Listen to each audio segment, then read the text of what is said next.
Selain berdasarkan kelima sifat yang kita bicarakan sebelumnya, khusus untuk ferromagnetik dan ferimagnetik dapat diklasifikasikan lagi berdasarkan sifatnya ketika medan magnet eksternal dilepas, yaitu berdasarkan sifat soft dan hard magnet ya. Jadi apa perilakunya setelah kita lepaskan, apa yang terjadi pada material tersebut. Nah, yang membedakan antara soft dan hard magnet ini adalah seberapa gampang dinding domain ini bisa digeser. Jadi yang akan mengakibatkan perbedaan besarnya kurva histeresis B versus H. Jadi di sini Anda lihat soft magnet ini, Anda perlu ingat soft magnet itu bentuknya seperti ini ya, yang merah, dan hard magnet kurva histeresisnya bentuknya seperti ini. Sekarang kita lihat soft magnet dulu. Soft magnet adalah material magnetik yang gampang ingat ini ya, kata kuncinya adalah gampang dimagnetisasi dan didemagnetisasi.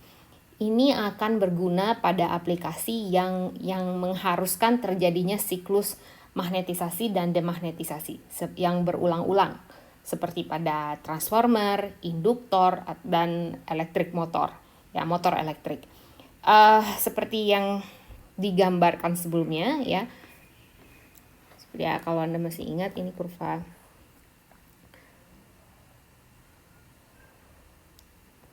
Ya, kurvanya seperti ini.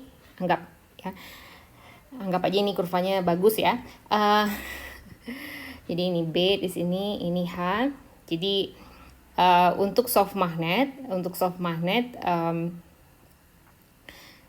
kurvanya ini kecil sehingga nilai HC itu kecil ya, nilai HC kecil, low coercivity, terus low remanent, ini remanent yang tersisa di sini BR ya, juga rendah, low remanentnya, terus energi yang hilang sedikit, yang berarti area di bawah sini kan kecil, berarti energi juga sedikit.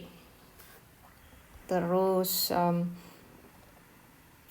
ciri lain adalah magnetic permeability-nya. Ini initial magnetic permeability, sedangkan ini adalah maksimum relatif magnetic permeability-nya.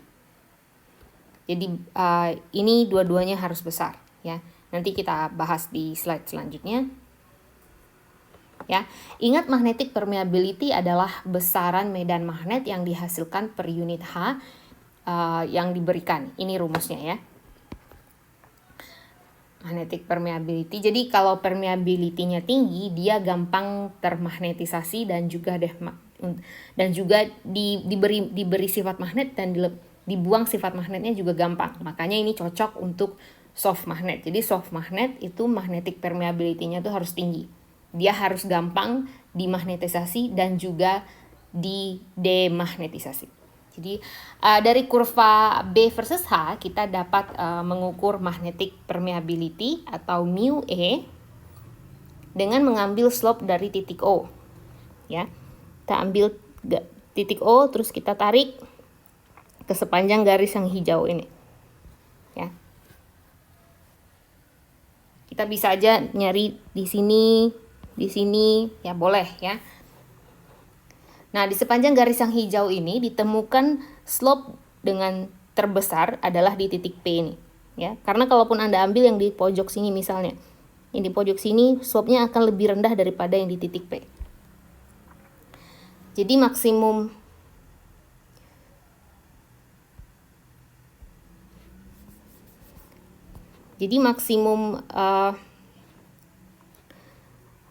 maksimum slope-nya itu ada di titik P ini. Jadi kalau mau cari, saya ulangi lagi, untuk magnetic permeability Anda tarik garis dari titik O ke salah satu titik di sepanjang garis yang hijau ini.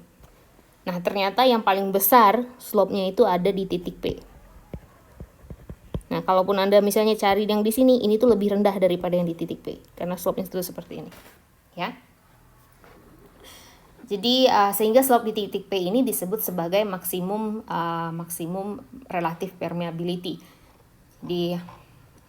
Sedangkan untuk initial relative permeability sebelumnya sudah kita singgung pada kurva B versus H. Jadi slope ini tuh diambil dari kurva initial magnetization yang di sini, bukan yang di sini ya. Jadi yang diambil tuh yang di sininya. Jadi diambil dari titik sini dan ngikutin garis yang pertama. Nah, ini adalah initial relative permeability. Jadi untuk material soft magnet ini tuh yang paling magnetic mu R max dan mu RI nya itu tuh harus tinggi ya.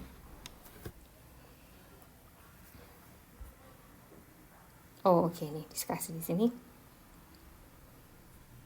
Oke, di sini diberikan contoh-contoh dari soft magnetic material. Ini adalah angka ideal ya. Untuk angka idealnya, untuk mengingat properti ideal ini Anda mengingat kembali cukup membayangkan kurva histerisisnya. Kurva histerisisnya yang seperti ini ya. Jadi pertama adalah angka dari coercive field, yaitu medan magnet Hc ya. Itu di sini. Nah, medan magnet yang diperlukan untuk menghilangkan sifat magnetisasi. Nah, idealnya adalah 0. Ya, idealnya tuh kita punya kurva histerisis yang seperti garis seperti ini. Ya, idealnya tuh adalah 0 karena kita tidak ingin memberikan energi untuk menghilangkan sifat magnet. B saturasi atau medan magnet hasil kombinasi dari M dan H maksimum yang bisa dicapai. Itu di titik ini ya. B saturasi idealnya adalah besar, semakin besar semakin bagus. B remanan adalah B yang tersisa setelah H dihilangkan. Idealnya B remanan ini 0. Jadi kurva Anda itu kayak gini ya. Jadi B saturasi di sini, B remanan Anda tuh di titik ini. Tapi ini nggak mungkin.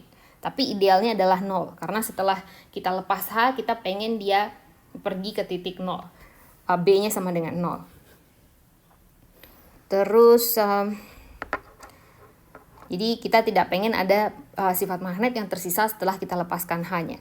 Kemudian nilai permeability yaitu kemampuan untuk termagnetisasi atau didemagnetisasi baik maksimum atau inisialnya haruslah besar. Ya.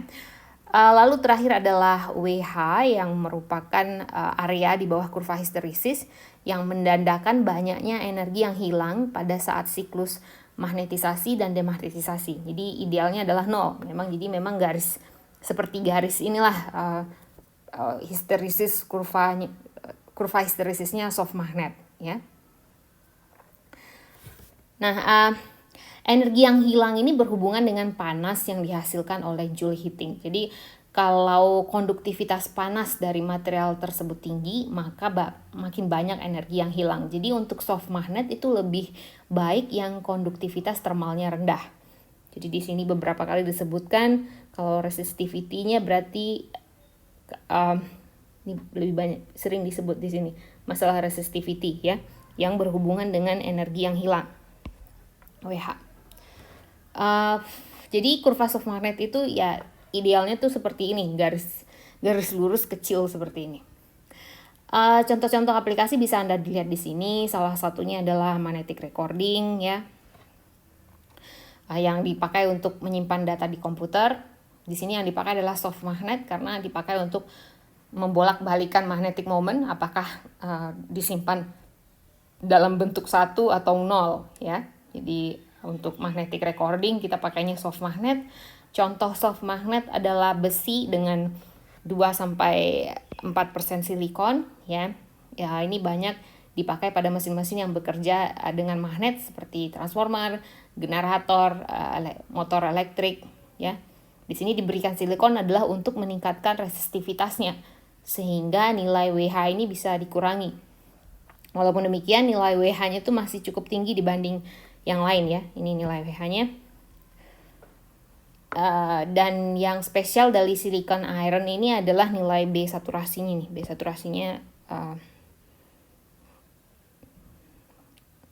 B saturasinya juga tinggi ya. Terus WH-nya juga tinggi. Terus Terus apa lagi? Oke. Jadi makanya dia banyak dipakai untuk machinery ya. Jadi ini sih. Kemudian ada yang namanya supermalloy ya. Supermalloy ini merupakan campuran dari nikel, iron, molybdenum dan manganis ya. Propertinya cukup bagus, bisa dipakai untuk amplifier, untuk transformer yang dengan fungsi khusus ya. Terus lalu ada permalloy. Permalloy ini campuran dari nikel dan besi. Propertinya mirip-mirip dengan supermalloy, tapi dengan loss yang lebih kecil ya. Dengan loss yang lebih kecil, dan ini banyak dipakai di recording head ya. Ini untuk menyimpan data ya. Ini menyimpan data di hard drive gitu. Terus terakhir ada ferrite yang hysteresis lossnya jauh lebih rendah ya. Tapi juga nilai Br dan B saturasinya ini juga rendah. Jadi aplikasinya itu mirip-mirip dengan permalloy.